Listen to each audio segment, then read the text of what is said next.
This is Siddharth Aluwalia. Welcome to the 100x Entrepreneur Podcast.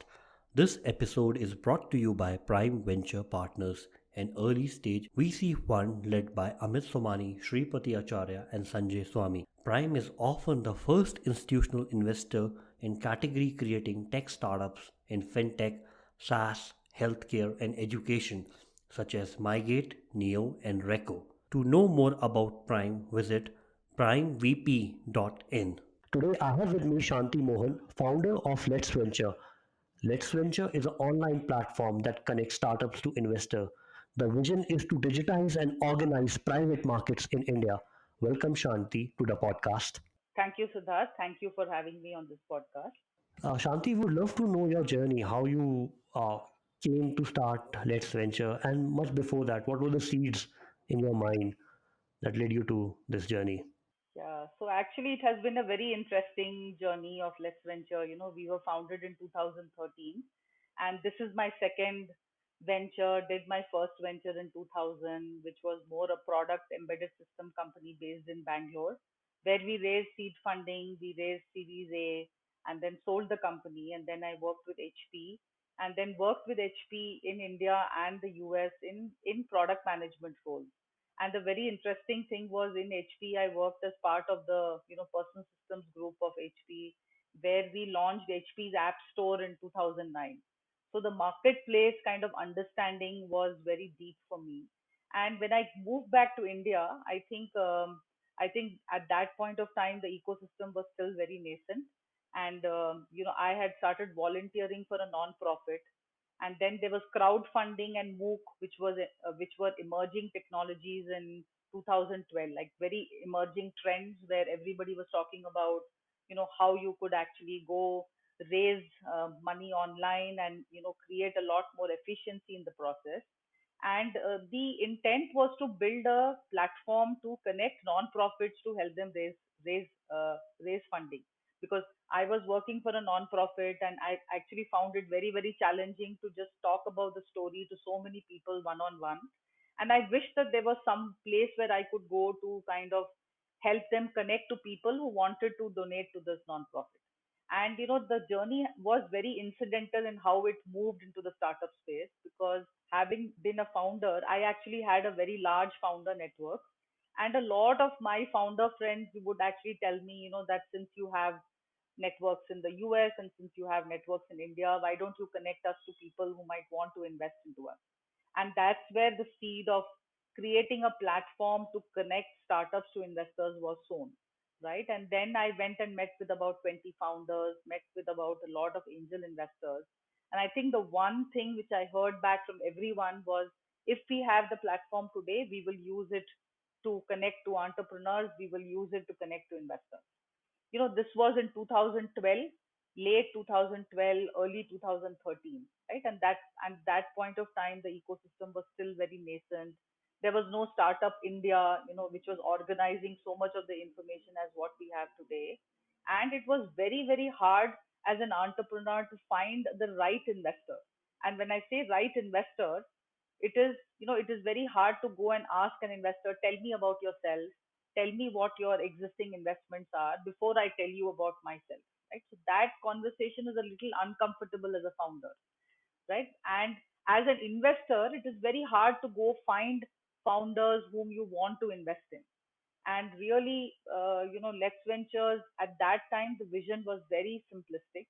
We said we want to create a marketplace which will create transparency, which will create access, which will make the process of discovery easy for founders and for investors, and bring that entire ecosystem into one online marketplace, right? And it has been very interesting, Siddharth, because a lot of people said, how do you think founders are going to open up so much information online, and why do you think investors are going to come online and invest? Yeah, because it was a private market, I believe back then, yeah, right? Information was completely hidden. Sharing information was not considered to be the norm. Investors want to have their own private deal flow, not disclosed to others. And similarly, founders don't want to disclose what about what they are building. Yes, yes. And I had more naysayers than people who thought this would work, right? Yeah. And I remember, one of the investors, Sharad, in fact, he said, if you can make this work, if you can execute what you're saying, I think it will be very valuable, right? But people still had a little bit of a concern because it meant a behavior change in how people looked at founders, in how founders looked at investors. But fortunately met with Sanjay Jha, and he was also looking to start something on his own. And Sanjay is one of those very very brilliant product guys, right, who can actually just build out anything based on what the requirements are there on technology. And I was coming from the business side, so we really complemented each other.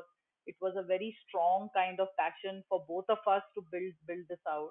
And we launched our first beta in 2013 September 9th, which was Ganesh Chaturthi day, incidentally. And by we had done our first transaction in January of 2014, right? Which kind of checked all the concerns which people had. One is, how are you going to attract the high quality founders to your platform? How are you going to bring investors who want to invest into this high quality founder? And that first transaction, we had about 13 investors invest. Five of them were in the US. Five of them had not met the founder. They had just spoken to him on Skype, right? About three of them came from my own network, right? So that entire validation of a online space, just to remove information asymmetry, to actually create transparency, create easy discoverability, was starting to kind of play out for us. I remember myself as a founder in early 2014, 2015 when I was building my first product, Adadoc. Yes, To get 20 investors to close 2 CR, I had to do 60 meetings, and yes, these 60 meetings were mostly in person, like yes, one meeting with 3 meetings with one investor each, all in person. correct. So it's extremely painful for a founder, even raising a small sum today, like 2 3 CR, to go independently and collect, you know, X number of investors, and then it becomes another challenge as a founder to manage these 20 investors because they have put their skin in the game, and it's your duty to send them update. But then talking to 20 investors every month is a challenge because I have gone Yes, through that, and getting every new round paper signed by 20 people who might be sitting in different time zones becomes a nightmare for a founder. absolutely. And investors don't want to cause a nightmare, but just the function is so much, uh, I would say the operationalized or complex in doing it Exactly. independently.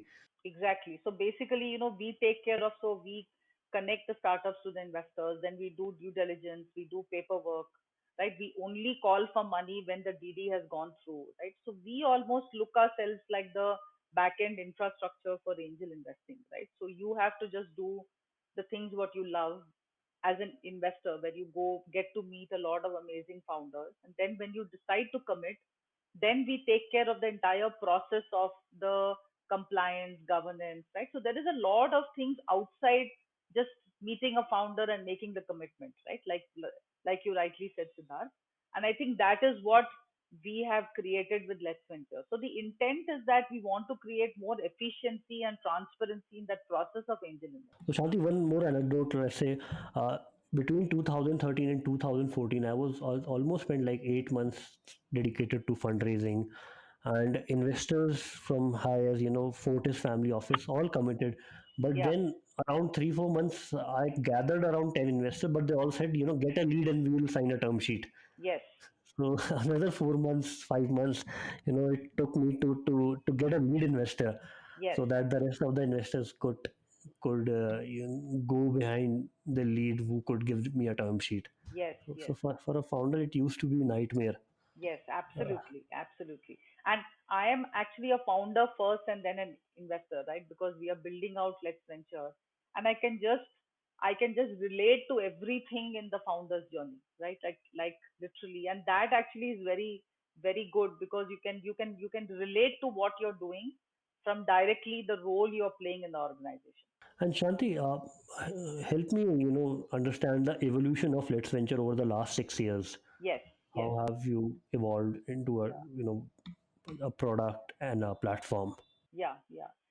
So, probably the last 6 years has been the most interesting part of, the journey of Let's Venture. I mean, every day is a new day for us. But like I said, when we started, the vision was very simplistic. The vision was, how do we become the platform which connects early stage founders to investors who are looking to invest into early stage companies in India, right? And at that point of time, the check size was about maybe 1.5 crores to about 2 crores was the round size, and investors, and we always kept the minimum check size as 5 lakhs, because we want to be a platform which is compliant to Companies Act law. We want to ensure that legally we are correct, because we want to protect our investors who are investing through us, right? So that was how it started. Then, over the first 3 years, we also raised our own angel round. We also then raised our Series A. So we got some amazing investors who invested into Let's Venture. And we have Anupam Mittal, we have Axel, we have Rajan Anandan, we have Ratan Tata, Mohan Das Pai, Nandan Nilankani, Sharad Sharma, name it. I mean, a lot of very, very good people who have supported us in the journey, in the true sense, in the sense that, they kind of help us think through, because this is a very complex space with us, right? It is not as simplistic as what it looks today. And over the next about 2017, the evolution happened is that when we started Let's Venture, the first question which people asked us is that, angel investing is an art.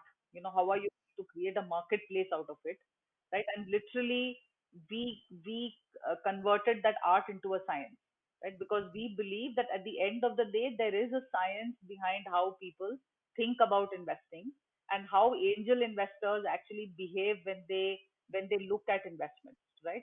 So really kind of started building out the algorithms into capturing a lot of the user behavior. So we've always stayed as a technology first platform to that. So even in 2013 when we launched a tech platform. So we did not do our first transaction offline. We actually launched our tech platform in September 2013, and then did our first transaction on the platform in January 2014. So, right, we have always been technology first, because we believe that if you want to think of your venture, you have to think about how are you going to scale your venture, right? So, really kind of took that model. And in about March of 2016 is when we launched lead syndicates on the platform. And the reason why we did the lead syndicates lead model was because we realized that there was a lot of new investors coming to the platform, right? So today, if you look at Let's Venture, we have about 50% of investors are new investors. And when I say new investors, they are not new investors to investing, right? They already are investing in public markets, right? They already are running successful companies. They are probably CXOs of organizations. They are probably second generation family businesses, but they are new to the private market asset class, right? So just to understand the nuances of angel investing, they are new to that, right? And if you look at a new angel investor, I think a best way to start your angel investing journey is to one is to meet a lot of founders, right? So meet a lot of founders, listen to a lot of pitches, which the online marketplace provides you that opportunity, because you can go log in and you can look at a lot of startups which are fundraising. So you get access to a lot of startups, and it helps you understand the business models. It helps you understand how entrepreneurs are building businesses in private markets. That is one step, right? The second step is to also follow the thesis of some of the existing very successful angel investors who are already getting a lot of very good exits, right? That is one. But I think the more important part is these successful angel investors also get some of the best access in the ecosystem. I mean, you know this, Siddharth, right? That if when you are connected deeply into an ecosystem, the founder will always reach out to people whom he knows first. So the intelligence of that deal origination happens first with very successful people, and not just successful in terms of angel investing, people who work with founders and help them connect, right? People who are actually intrinsically very engaged in that ecosystem. So that It's a lead very and narrow pyramid it at the is a top. very narrow, yes, it is a very narrow pyramid. It is a pyramid, right? and there are about top 50 influencers of the ecosystem who get the intelligence, who get access. They may not be investing in all the deals, but among that 50, the coverage is pretty wide, right? And that's where we formed the lead syndicate, because we wanted to help our new investors and we wanted to help our active investors find access to the transaction which they otherwise would not get access to. So, Shanti, help me understand the products which Let Venture offer to startups and investors. Yeah, so that's a great question, Siddharth, because I think Let's Venture today, after 6 years, actually has built the entire private market stack the way we look at it, right? And let me kind of start from the beginning. So we started as an early stage platform helping entrepreneurs connect to investors, and that's our early stage business. And as we started building out Let's Venture, I think a lot of people came back and told us that angel investing is an art and it's not a science. So they were very, I mean, it was a challenge which we had to address about, really taking angel investing online, right? And that is the early stage platform. So Let's Venture has always been a technology first company, in the sense that we first built the platform and then we started doing the transactions on the platform. So we launched our first version of the platform in September 2013, and we did our first deal in January of 2014. Right, by about 2016, we had done already about 30 transactions on the platform. And what we noticed as a behavior was that Let's Venture had about 50% new investors. And when I say new investors, they are not new to the investing behavior, right? They are just new to private markets. And they were people like CXOs of organizations. They were entrepreneur turned investors. They were second generation family businesses who did not really understand the basic tenets of angel investing, right? And as Let's Venture, we actually started to engage with them, and we had two recommendations for our new angel investors. One is, before you write your first check, talk to at least about 15 to 20 founders before you go and write your first check to a company. And the second is to follow the thesis of existing active lead investors, right? Really to kind of look at, because as a existing active lead investor, you actually have two kind of strengths which you bring there. One is your network or your access to founders who are fundraising, and the second is just your ability to evaluate startups, because the angel investing evaluation is based on a very different evaluation. It is not about just about profitability of a company.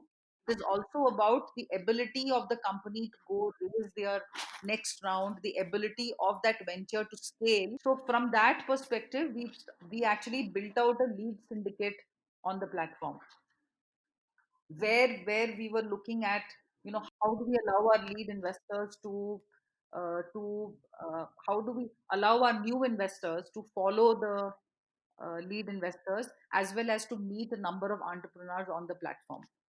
The third product which we launched was, again, listening to the market. We were meeting a lot of family offices who were looking to invest into private markets. I think there was a very similar challenge which family offices faced, like the early stage investors, where there was price arbitrage, there was information asymmetry, there was a lot of referrals, but there was no structured way to get a macro view of the private markets, right? And looking at the family offices, we built out LV Titans, and then we built out Let's Venture Plus, which is a technology platform which allows ultra HNIs and family offices to access growth stage investment into the Indian private markets. So that is the third product. And I think the most interesting product which we have launched in the last 1 year is the My Startup Equity, which is the cap table management and the ESOP management product, which truly aligns with our vision to become India's first player to organize and digitize private markets, right? And what I mean by that is, the cap table allows a founder to manage his investors through a cap table, but also allows to do round modeling, to look at how does the dilution look like when I raise a particular amount of capital, how does the dilution look like when I convert a particular CCD I have raised, right? So just those views are available to the founder. And the ESOP management tool is a product which helps you manage ESOP allocations to employees, right? So there you can actually use the tool to look at how much ESOP has been allocated, right? When is the ESOP vesting? If an employee leaves, how much comes back to the pool, right? As well as, you can issue grant letters signed by the founder and the employee digitally to the employees in the organization. So that is the fourth product we have built out, Siddharth. And does the four product allow selling a vested ESOP of employees to private markets independently? Yeah, so that is a very good question. So the product is a SaaS product, right? The My Startup Equity is a SaaS product which today allows you to digitize and manage ESOP. The Let's Venture Plus platform allows you to do exactly this, right? Where we allow ESOP liquidity. So if a company is has a particular pool of companies where they want to create structured liquidity within their organization, Let's Venture is a platform which allows them to do that. Because really today, if you look at it, though the founders have the intent of giving ESOP to their employees, right? There is no promise of liquidity, right? And that is what we call it is the predicted promise of liquidity to your employees, right? And how do you do that? Because that could become a very time consuming process for the founder if it is not coupled with a primary fundraise. How do you do off cycle ESOP liquidity to your employees? And Let's Venture Plus creates a complete solution for that. And it takes care of the entire equity, what I would say, sale for the employees also. It takes care of entire process, right? From finding the right, so from working with the founders, getting the founders consent, getting the founder and the board to set the price. So we don't do price discovery, right? So we don't do anything which would emulate a stock market, right? It is still a very private market transaction, right? Where you actually allow the founder and the board to decide the modus operandi, right? We actually have the rules engine running on top of the ESOP and cap table management product. And then we actually identify investors who would then be applicable to the company just from a Companies Act law, just from getting consent from founders. So we find the right investors and then we enable the transaction. So we actually more the Let's Venture Plus platform is more like a matching platform which connects the ESOP and the private market participants. And help me understand, Shanti, then in this whole, uh, value chain, who is your customer? The entrepreneur, the lead investor, or the rest of the investors who are coming on the first time and following the lead? Yeah, that's a great question. And that's also a very complex question to give out in one answer, one line, right? Because we are a marketplace, right? And the way we look at it is that at the end of the day, in a nutshell, the founder is our customer, right? Because in my mind, the investor should not have a preference of which platform he invests through, as long as he gets access to the best transactions on the platform in a very regulated, transparent, compliant way, right? So those are the three elements of investing, right? One is access, which is transparent. So you know exactly, you can talk to the founder, you have all the details, you have enough time to make your decision on the investment. Once you've decided, you should have complete paperwork, you should have complete DD done so that there is a diligence done on that investment, right? Because we know that angel investing is a high risk asset class, and we want to ensure that people are committing knowing fully the complete the DD and the health of the company, right? And third is, of course, you want to be compliant with the regulator in the sense that you want to follow Companies Act law. And SEBI has gifted us, literally gifted us this Angel AIF, right? Which makes it very easy for an accredited investor to invest into a startup because now everybody is pooled through one vehicle onto the cap table of the company. But there is a lot of compliance required in order to run that SEBI registered Angel AIF, which Let's Venture follows to the T. Because as a founder, I believe I want to build a business which is within the regulatory framework of the region we are operating in. Right? We don't want to do anything quickly. We want to do it the right way, because this is an investing space we are in, right? This will give us returns in the next 5 to 10 years, but we have to do it in the right way so that when the investors exit, they don't have a challenge on the investments they have made, right? So really looking at it, looking at that perspective, Siddharth, we believe that we want to maximize our marketplace for the founder, but we want to optimize it for the investor, right? Where we actually protect the rights of the investor, and we work with the investor to do the investments in the right way. Because today there is a lot of noise in the ecosystem, right? So there is a lot of urgency, there is a lot of noise, right? In that noise and urgency, we don't want to try to do anything which will put the business which is fundraising on the platform at risk, even from a founder perspective or an investor perspective.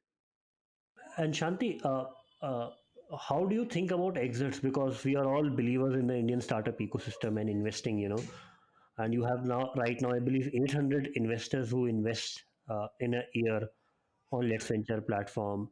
But how do you ensure that these investors are not investing in a story and ultimately they see the return at the end of the day or end of a cycle of 3 to 4 years?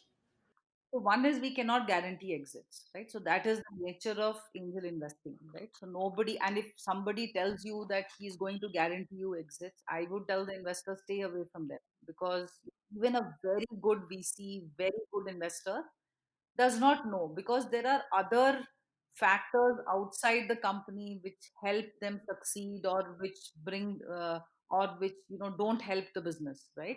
So there are a lot of macro factors which play, right? But in spite of that, there are still ways to assess a business for their probability of success, right? And what we try to do with our kind of processes on the platform is we're trying to increase that probability of prediction of success.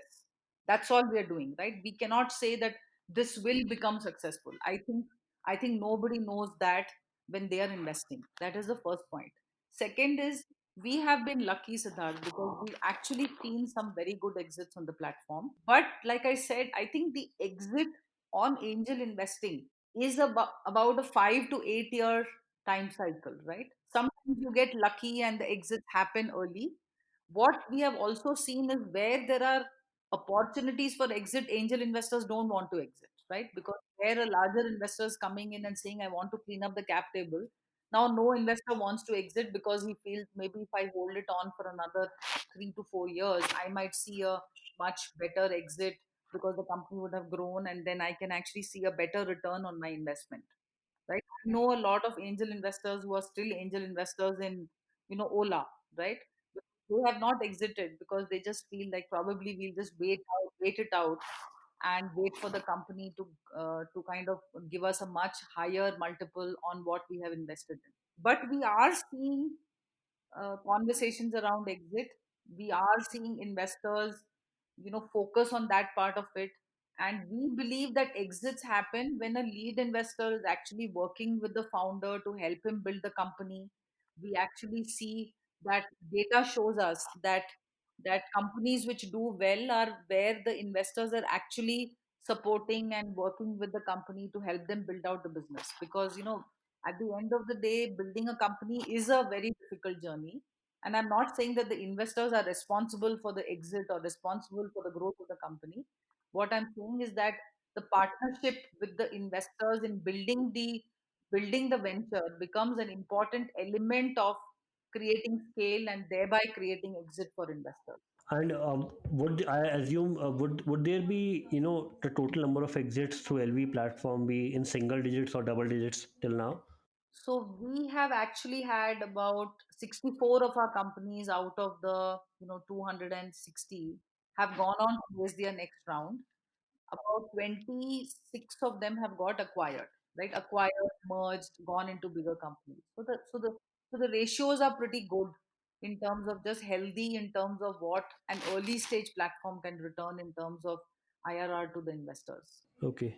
And let's say, what would you term as as a success percentage of every 100 fundraisers launched on LV? Like, does every fundraise happen whatever deal gets launched? So I think it's about 90% success. And when I say 90% success, I'll tell you what we don't define as success, right? The 10%, like what is a failed transaction in our mind, right? A failed transaction is one where the money has been committed, but the DD did not go through. So we do not do call for money because, like I said, we believe in protecting our investors, right? So there was something which came up as a DD in the DD, which was a red flag at a very core level, right? So where there is, too many cash transactions happening in the company. So there is a doubt in the lead investor's mind on the ethics and the governance of how the company is being run, right? There is falsified information and customer information, right? So there could be things which are a red flag, and that's where we don't do call for money. The second one is where we have not been able to even raise that minimum amount which the founder needs to raise, right? So sometimes when a founder is looking to raise, suppose 2 crores for him to hit the next milestone, a little too less will actually put that less money also at risk, right? So if he's only able to raise 50 lakhs, we do not typically do call for money on that, even if that 1.5 crores was supposed to come from outside, right? Know of some networks or platforms where they say, I will go give you that 50 lakhs and then you go raise the 1.5 crores. What happens if the founder is not able to raise that 1.5 crores, right? Because the 50 lakhs goes into high risk. So that is how we define a failed transaction, Siddharth. And then you must be very choosy on uh, getting, let's say, what would be the ratio of the number of deals coming to you and the number of deals that go live on LV? So that ratio is about 2%. Wow. And yeah, that is because it is not because I am choosing to display a deal on the platform. So let me explain to you, because I think this will help you understand how that how that process of filtration happens, right? At Let's Venture, at the core, we believe that we cannot represent the thesis of 7,000 investors on our platform, right? We have 7,000 investors from 55 countries who have heard about us, who have reached out to us, and who were curated and onboarded. So we also reject about 40% of people who come to become investors on the platform. And the rejection is more from your understanding of this asset class, or whether you are an accredited investor who has enough allocation to invest into private markets, right? So those are the two criteria. Now if you look at it, since we cannot represent how the 7,000 people kind of would look at investing, what we do is we curate the startup for information. We also do a call with the founder. We do business diligence on the company, in the sense that, we actually talk to customers. We actually do a little bit of a diligence on the company. The team really works very closely with the founders, and then we list them onto the platform and we put them under trending. That is one part. The other part, Siddharth, which you have experienced also, is when a lead investor directly brings an allocation to the platform. Where the lead investor does this, right? Where he does the business diligence, he already knows the founder. There is already a term sheet, or there is already a commitment happening, and now we are getting an allocation to the platform. Now we put this under trending. The second one directly goes to become a featured syndicate, where we open it up to all investors on the platform, and they can choose to commit to the startup. The first one then goes to trending based on investor interaction or investor engagement with that founder. It is then put as a featured syndicate on the platform. So that helps us ensure that we are involving, so we are actually using the marketplace to actually curate transactions. So it's really leveraging the intelligence of the investors on our platform to help us bring the best deals to the investors. But still, what's the criteria of rejecting the rest 98% of the deals which uh, come on the platform? Yeah. So basically, we would not reject 98%. We would reject about Yeah. 60%, right? The 40% goes into that 2% funnel, right? Because that is where the marketplace intelligence comes in. But if you look at the first 60%, they could be very early stage founders who are just going to launch a beta. So we don't curate them in my mind, on their ability to build a business. We curate them on their timing of fundraise, right? You could be a little bit early into your fundraise when you come to Let's Venture. Like you could be launching a beta in the next 3 months. I know that if I go put you onto the platform, it's going to be very, very difficult for us to actually find you an investor who is not willing to wait for the next 3 months, right? The second is that very, very early stage ideas with no experience, they've just come to the platform because there is a marketplace available. They want to go check out investors, right? So I mean, because our team has been curating startups for the last 5 years, we get a sense about, we know what founders are going to have the ability to build companies or to be able to raise funding from investors. The third criteria, Siddharth, is about scalability, right? You might be a venture which will become profitable. You could be a cafe, or you could be a very, very offline business. As that offline business, you could be very valuable, you could be building something very valuable, but you may not fit the principles of angel investing.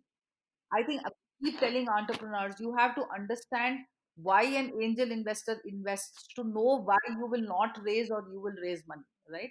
An angel investor invests in your venture because he wants non-linear returns. If you're going to tell him, I'm going to give you 2x return in 10 years, it does not fit the definition of angel investing. That is all, right? It has no reflection on the business you're building as a founder. Agree with you, Shanti. And tell me about your own journey. How has have you evolved as a person in the last 6 years? Because you were already a second-time entrepreneur with, you know, seen all the world. What was new for you?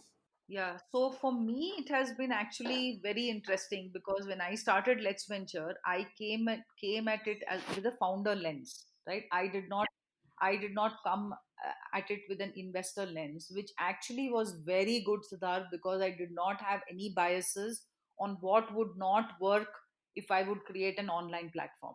Because a lot of investors, when they looked at the idea, they were very skeptical, right?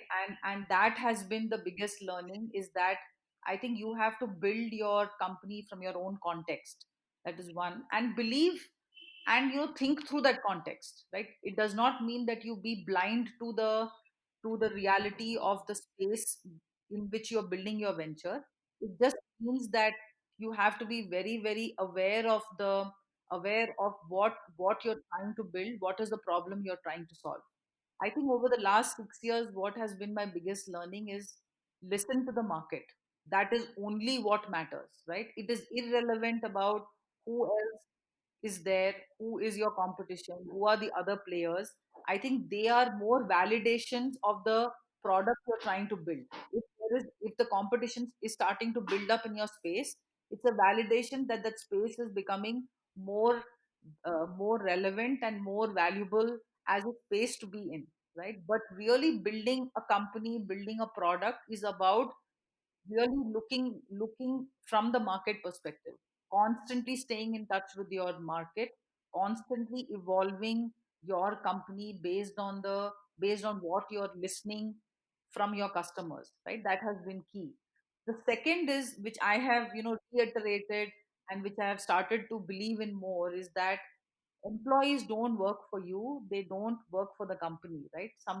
They work for themselves because they believe that their inner kind of passion is getting aligned to the passion of what the organization is trying to deliver to the market.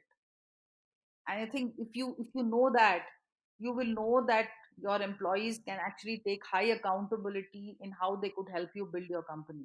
So I am actually of a firm belief that you have to be the enabler in their own journey of growing as a person, and then you're able to attract and retain some of the best people. You're able to build a very good team. As a person, for me personally, it has been very, very, it has been some days have been difficult because the space is very competitive, it is very crowded, but at no point did I ever regret being an entrepreneur. Never, not a single day did I regret having built Let's Venture, because I am actually grateful that I started it at the right point, a little early before this entire euphoria started, right? So 2013 was still a little early, and we got in early. We made some great friends.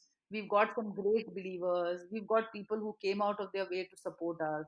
So overall, it has been a very happy, very satisfying journey for me. And what would you say? There are platforms like AngelList which have come up in India, Yes. and Yes. how it has helped or not helped Let's Venture grow. Yeah, I would not say it has not helped Let's Venture grow, because see, we were still the so we built the product for the Indian market, right?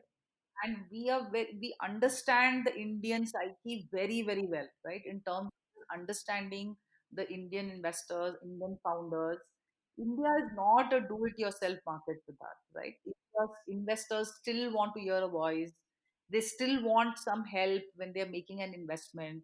And I think that somewhere we underemphasize the value of the angel investor, right? Because it is a large check he's writing. 5 lakhs, 10 lakhs is not small amounts of money, right? And you can't just make it completely tech enabled. That is my belief, right?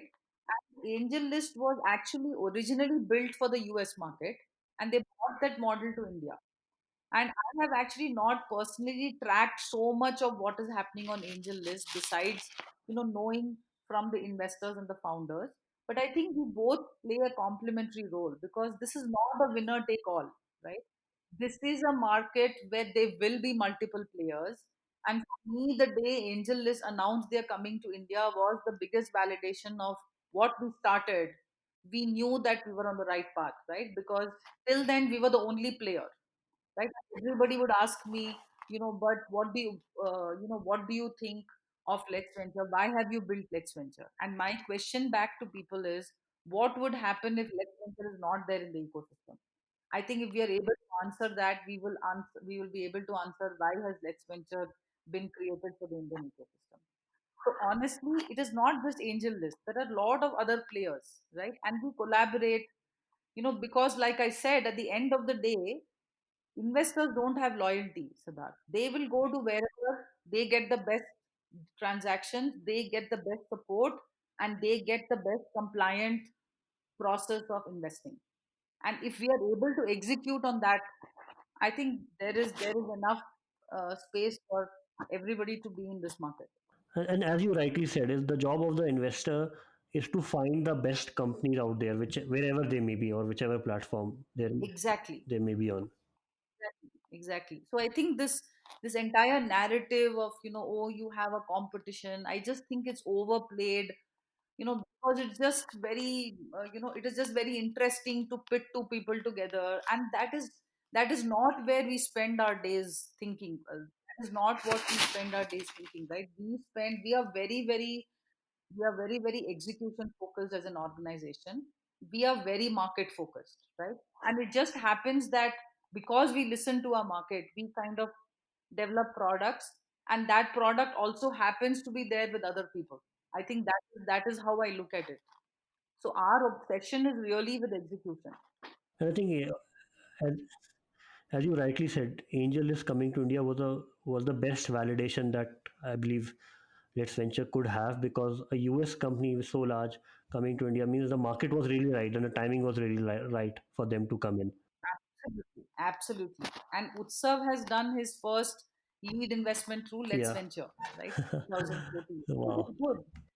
Yeah, yeah. So it is good because I think, like I said, this is not a winner take all, right?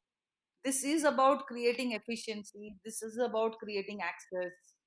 And it is good if there are more players, because from an investor perspective, I think it is great, right? Because now there are more access to more transactions happening. I think you together with AngelList and other platforms are helping build this early stage ecosystem where there was nothing existing 6 7 years ago. Yes, yes. So for me, Siddharth, just one point which I actually would love to make here is, we kind of see Angel List as one part of what we are doing at Let's Venture, right? Because our vision is much bigger. We believe in the next 5 to 10 years, we want to organize and digitize private markets in India. And with that, we have three business verticals, right? We have the early stage platform, we have the Let's Venture Plus, which is the growth stage platform, and we also have Let's Accelerate. So we have Let's Accelerate, which is actually working with incubators, accelerators, with corporate innovation programs. where we're looking at the very early stage ecosystem. Because I believe from the view I have of Lex Venture, I can actually create a lot more playbooks, lot more standardizations in how incubators and accelerators can run, as well as create a lot more value for corporate innovation programs. So really the vision is to bring capital, to bring customer, to bring community together in a very digitized, technology led process. Fantastic. And Shanti, just to summarize our podcast, how do you think angel investing has evolved as an asset class? Do maximum angel investors still see return at the end of the cycle? So it has matured a great deal. I believe that the next decade is the decade of the Indian ecosystem, right? Just in terms of angel investing, in terms of exits and secondaries, which will happen, right? We're already seeing a lot of that starting to happen, right? But if you look at the maturity of the angel investing ecosystem, 2013, Siddharth, you can imagine 7 years back, right? We literally used to go talk to people and say, "Do you want to angel invest?" And they would ask us, "What do you mean by angel investing?" Right? And we used to run workshops, online master classes for people to understand this asset class, right? So we would have run like angel investing master classes in Bangalore, Bombay, Delhi. We have done it at every of our Let's Ignite events because I believe it was about creating awareness that there is a private market you cannot stay away from. I believe today, if you are an ultra HNI, you do not have an option not to invest into private markets. I think because if you really want to diversify, you have to invest in public markets and private markets. You have to keep aside a small allocation and create a plan in how you start to invest into private markets. Really, so I actually see that maturity, and because the numbers have grown, like on our platform today, we have 7,000 investors. And you will not believe this, but I have not spent a single dollar on marketing. I have not we never we don't have a salesperson who's selling angel investing to people because I believe I cannot sell angel investing. It has to be organic, it has to be referral. You have to bring in people in your immediate circle to start investing because that is the best way to create awareness. And in the last 7 years, we've reached 55 countries. I've never been in any of those countries where I have investors from, right? But people have found us and they have actually invested through us. So I believe that, this is actually a great time to also start investing even during this downturn because, data shows us that companies which are built during the downturn actually build much stronger because one is as a founder it is much harder to raise money, but I think second is that you are already thinking of what could go wrong in your venture as you're building it out, right? You're already at the trough, right? You cannot go lower than that. And I mean, this is probably a very good time to set aside some money because the quality of deal flow is great today, right? It is actually among the best we have seen in the last 6 years. So, the last 6 months, we have done about 50 transactions on the platform. Out of that, almost 30% of them were growth stage companies who were actually giving us allocations, right? So it is not like very early stage only, right? So there was actually a lot of growth stage companies where already there were VCs investing who came to the platform. Thank you so much, Shanti. It's been wonderful to have your wisdom and experience on early stage investing and how you built uh, one of the India's largest private markets. Thank you so much. It's been a pleasure. No, no, thank you. Thank you so much, Siddharth, for having me.